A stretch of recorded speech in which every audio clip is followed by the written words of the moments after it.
Hello and welcome back to another of Zug's guides on Broadside Gaming. Today we're going to be taking a look at the Foot Knight. You may have recently saw I've posted an honourable mention with Kruber build's Foot Knight. That is a legend and kata build. But today we're going to be doing the just basic fundamentals of Foot Knight. The Foot Knight, I find, is one of the very underrated classes for people who don't play very much. They see him as just a worse Ironbreaker, but he's a fucking absolute animal, and I shall show you why. So, talents. Aura that reduces damage taken by 15%. I know the Ironbreaker has a 30%, but you'll find out why in a minute. Tail's Fortitude grants extra stamina shields. That's good. No Guts, No Glory reduces damage taken by 10%. Always useful. And Valiant Charge, his career skill. Marcus charges forward, slamming into enemies and knocking them back.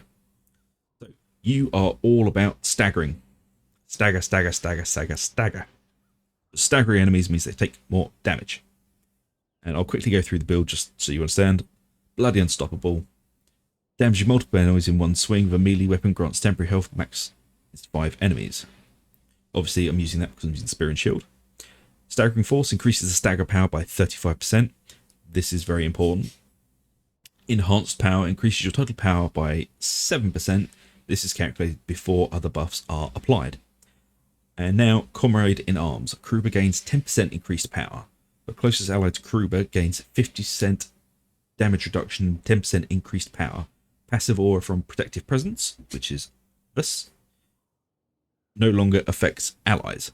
So this will only affect the closest ally to you and you. It's hero time. Resets the cooldown of Valiant Charge when an ally is incapacitated. This is really goddamn useful. Somebody goes down in your party and you've already used your ability. Someone goes down, it comes straight back up and you charge over to them. And Numb to Pain works hand in hand with its hero time. Numb to Pain, Valiant Charge grants invulnerability for 3 seconds. So every time you charge, you have 3 seconds of invulnerability. So with all of that in hand, I'll be using the Spear and Shield and the handgun. Handgun is literally the only gun I use on Kruber. I do not like the repeater handgun, and I fucking hate the blunderbuss with a passion.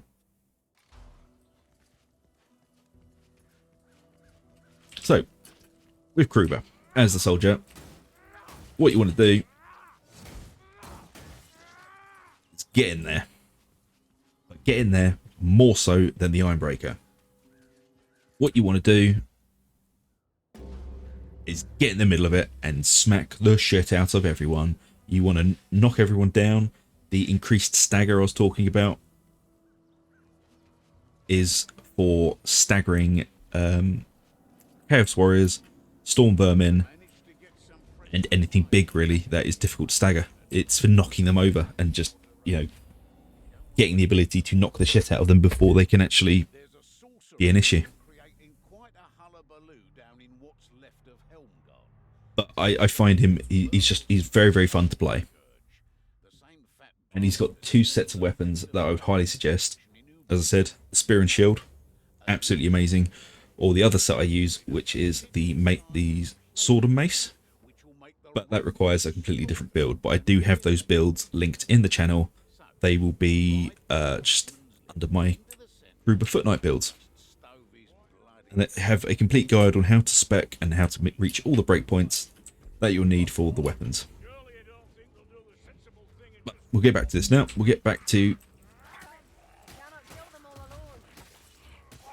You do want to make sure you're shield bashing quite a lot, just to keep everything staggered and, not hitting.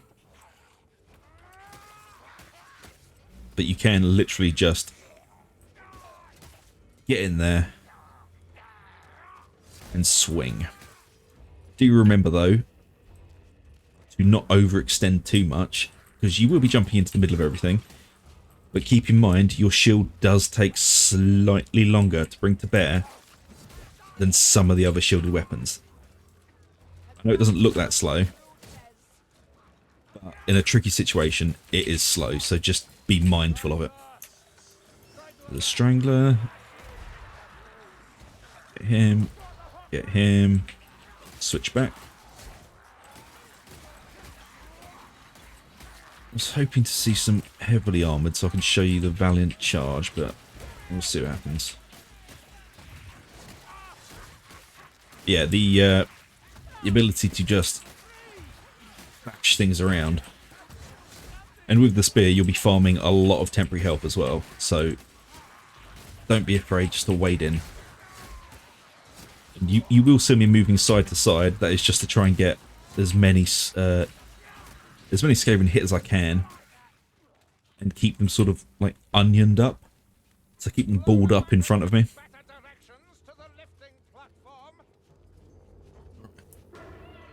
Oh, we're gonna get another storm vermin thrown at us. There he is.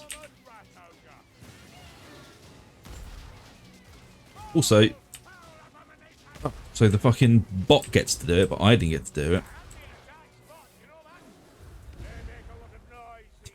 Control hammer torpedoes, so funny. And also, do keep in mind, with assassins and hook rats, if you see them coming, you can dodge out the way, depending on the dodge range of your weapon, of course. Yeah, that's generally it. Beginner's guide for Kruber.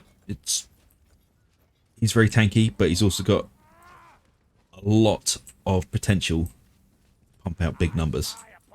So don't just look at him and think, he's just, he's just tanky and boring. So, he's not. He's very, very good. And I would highly suggest giving him a try. You might hate him, but you can see you've tried. But also, it might be what happened with me, because I was a purist. I was like, nope, mercenary Kruber all the way. But when I started playing the foot, I was like, yeah, this is actually really good. But anyway, I will stop gushing on about how much I like him, and I hope you enjoyed the video, guys. And if you have, please like, subscribe, ring that little bell for notifications, because there'll be many, many more guides coming. There'll be more kata guides and more legend guides coming, and more beginners guides. If there is anything you really, really, really want to see, please feel free to comment below the videos, and I will try to make a video on what you want to see. But until then, I shall catch you all later. So thanks very much for watching, and ta-ta.